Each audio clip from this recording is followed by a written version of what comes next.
Welcome back, Officers Republic. It's your Coruscant Underworld Police Chief, APGAINS. Obviously, you guys all know about Ben Swallow coming to the game. I'm not going to talk too much about his kit because you guys have already seen either my video or my stream or Arnold's video or Arnold's stream or whatever. You know what he does. You know he makes Rey better. But we're going to talk about some of the stuff that I think went unrecognized in the developer insights. So Rey was the first pair of Galactic Legends that was released, and we wanted to return to some of the older Galactic Legends that don't have Conquest counterparts. Ben Solo was designed to increase Rey's viability in a number of different modes in the game. So, obviously, this is not just, out of the blue. This isn't just a random occurrence that happened, and I think it's pretty, God bless your soul if this isn't pretty obvious that we're, they literally spelled it out for us. The rest of the GLs are getting Conquest counterparts. Now, the only thing that really we need to think about enough is the timetable, right? And necessarily, I guess, who the character is. But who the character is doesn't matter really at all. Like, if you think about the identity of the character, like, let's take SLKR, for instance. I'd be willing to bet that it's going to be some form of Rey because there's some form of Kylo. So there's a Kylo and a Rey and then a Kylo and a Rey. I'd be willing to bet that, they take the 2 seconds of whatever the picture I took from the thumbnail is of evil big titty goth anime girl Rey, make her a dark side unaligned force user because SLKR requires dark side, Rey requires light side, and plug that into the kit somewhere. You can take a key character like Hux or someone and slide them over to the First Order TIE Pilot crew team or whatever. You know what I mean? Now, does that necessarily change what's going to happen to Rey, SLKR, JML, C? Does it matter if it's a Snoke, or does it matter that it's a Rey or an unmasked Phasma or some of the lore characters that people are mentioning in the stream? The specific character that comes to SLKR, JML, and C and Jabba doesn't really matter. Like, people are predicting, Hondo is going to be the Jabba Conquest counterpart because he's bigger in lore than Bib Fortuna. Or whatever, Slave Leia. That's not going to happen. But if it does happen, I got Slave Leia bikini on deck, just in case. Arnold has the VTuber suit. I have actual clothing. So let's ignore Rey and Ben Solo. I know that he's on the screen and he's just going to kind of be the backdrop for this video. And he's on the thumbnail with SLKR. But let's focus instead on the characters like SLKR, C, and JML.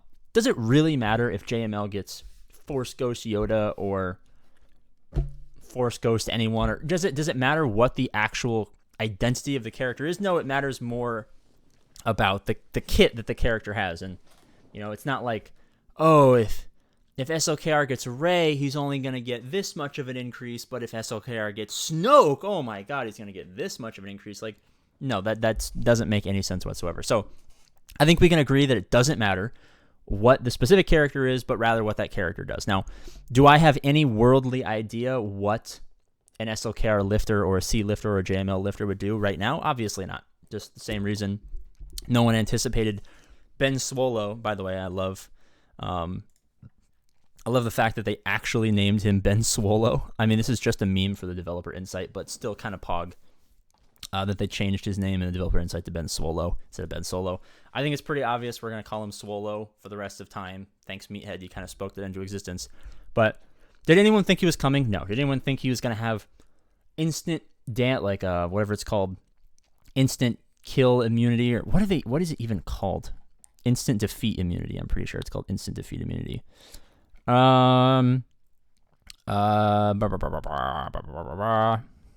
It's somewhere in here. Instant defeat immunity. Like, did anyone know that? No one was hammering the anvil going, Rey really, really, really needs a character with instant defeat immunity. No, but it makes sense. I think what they're going to do, and I think if you want to, for whatever reason, predict the kits that these characters are going to have to kind of preemptively think about how they're going to play against each other, is think about how they interact, right? Think about how they interact. C and Cat do lots of instant damage. Those are characters that traditionally have been very, very, very effective against Rey, kind of making her a little bit of a liability. You can C solo or C2 or 3 man. You're not going to get quite the value out of that team as you would otherwise want.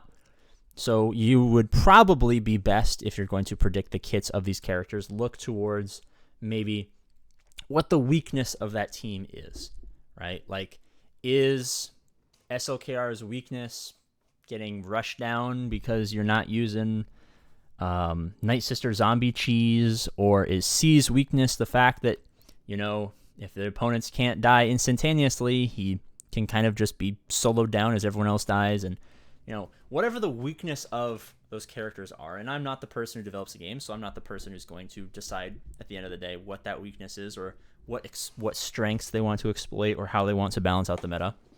But I think it's pretty obvious that they're going to patch up the major holes for all of the remaining Galactic Legends and the new one in Jabba who don't have Conquest Lifter units, because at the end of the day, GLs were created for the sole and specific purpose of being so good that you are basically required, if you want to be competitive in the mid and end games, to spend actual money. Because they don't care if you spend your crystals. They're giving you GAC crystals. What they care about is, do you go to the bank and take actual money and put it into some sort of in-game resource, right?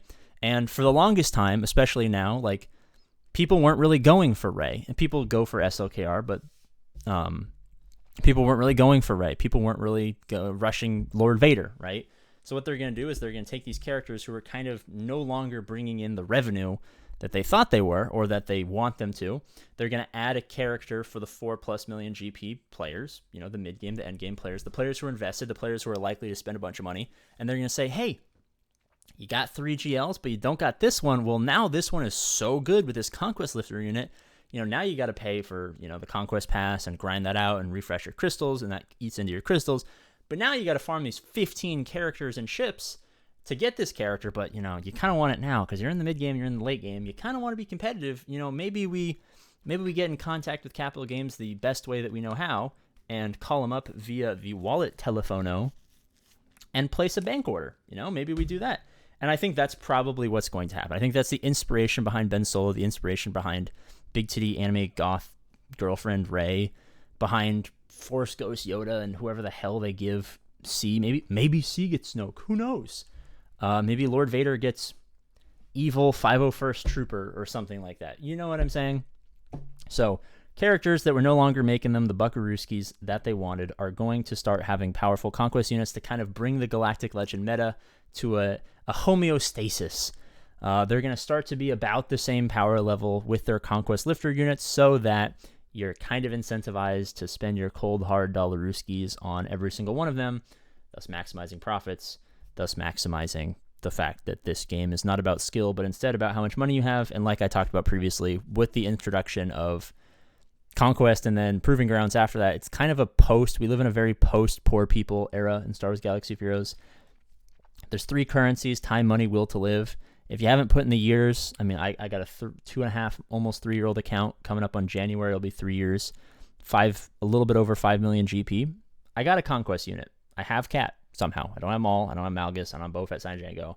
I barely have the Interceptor. I have the Razor Crest after lots of farming because it's been out for 2 years or whatever, or 1.5 years. So I put in the time. Some people prefer to put in the money. And I think a lot of people who are kind of new to the game, or, maybe are behind, or maybe played and then took a break and came back, are going to kind of just be stuck with, you can't use the time. You could use the money, but you're going to be kind of left like, do you have the will to live? And that's why I kind of worry about this post-poor people state of Galaxy of Heroes. Are they going to introduce enough PvE and PvP content to make the game fun enough so that the will to live level remains at a rate that will keep the average player around while the whales pay to have the game still operate? I don't know how Capital Games is going to tackle that problem. They've done it for 7 years. Hopefully they continue to do it. I don't know. Let me know what you guys think. Is it going to be Rey? Is it going to be Snoke? Is it going to be someone else? Is it going to be, maybe JML gets a lifter before C, before SLKR? Maybe Jabba gets the lifter first. Who knows? But I do want to hear your guys' thoughts. Thank you guys so much for enjoying this video. Obviously, you're in the 6% of people who watch past 8 minutes. That number might have actually gone down. You guys might be the 5% now, but we're just going to stick with the 6% because I think 5% is copyrighted by the late Rich Piana. Long may he rest. But subscribe, or I'll kiss your dad.